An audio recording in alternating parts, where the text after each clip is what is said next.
Hey everyone, I'm Scott Stokely, and this is my Waco Charity Cup pre-tournament breakdown of strategy.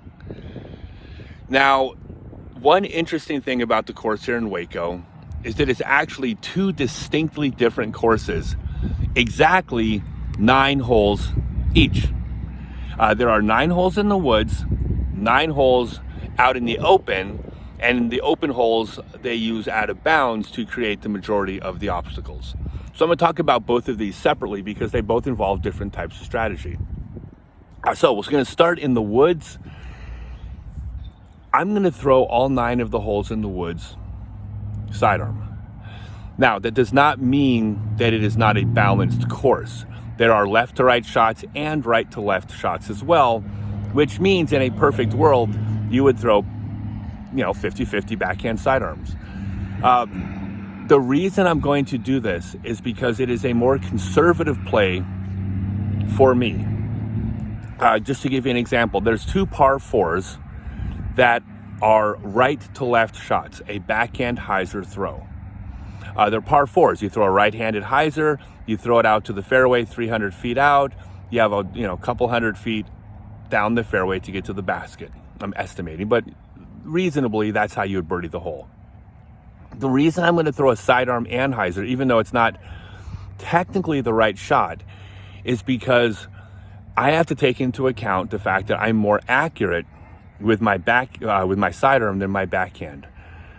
The biggest fear in the woods, more than anything else, it's not the bad kicks, because bad kicks are random. They happen to everybody. It's bad kicks early. That's where you're scrambling back to the fairway. You wind up line 2 or line 3, and you look back and the tee pad's 50 feet behind you. That's where the nightmare happens in the woods. So the reason I'm throwing the Anheuser sidearms on the par 4s is because I'm just more accurate with my sidearm.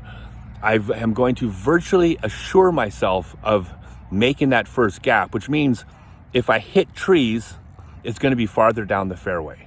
So this is how I view these par 4s. If I throw the sidearm and I make the first gap, there's only 3 possible scenarios.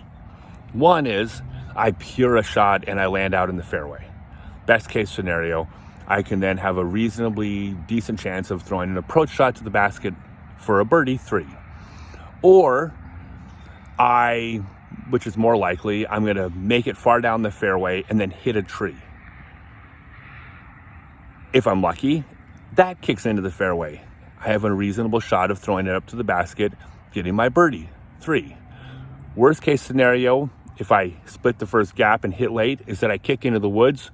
My second shot, I pitch back out, but I have a reasonable shot to get to the basket and make my par. And even if I don't succeed, it should be a bogey, not a triple bogey. So it goes against the way the natural flight of the disc, but you have to take into account your own skill set as well. A lot of the other holes are sidearm hyzers or straight shots, so they are sidearms or pick'em. So I'm throwing 9 sidearms in the woods. I'm going to play fairly aggressive in the woods because even though I'm playing a more conservative approach to this tournament, you got to attack somewhere. And I feel like I can attack the woods on a lot of like the par 3s. I can go for those.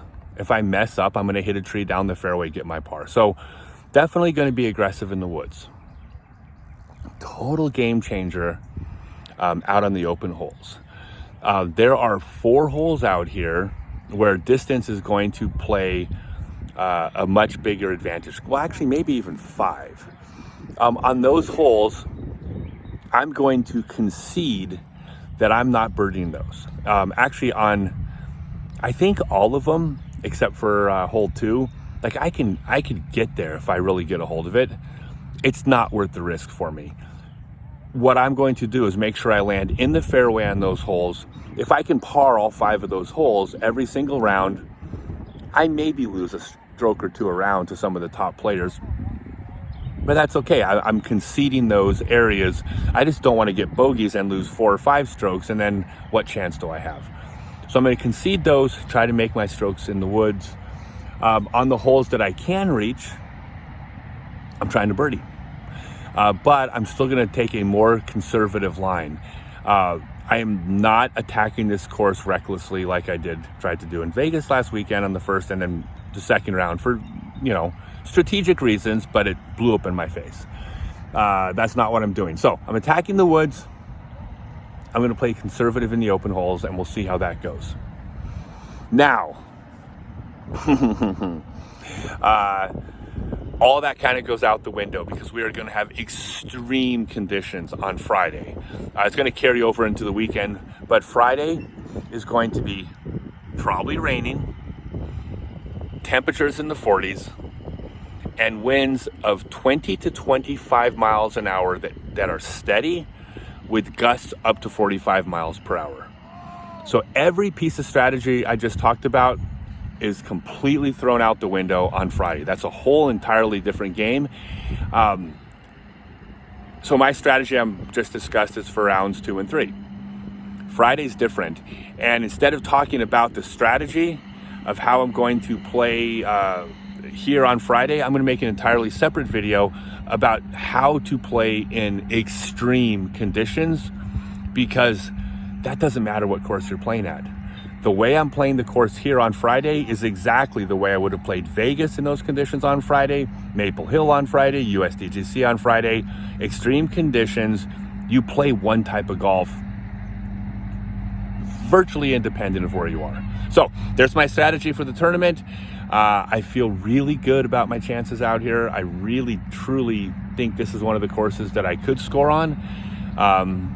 So I think I got a good shot of playing really well. And another video will be coming out all about extreme golf, which I will also post today. Thanks, everyone.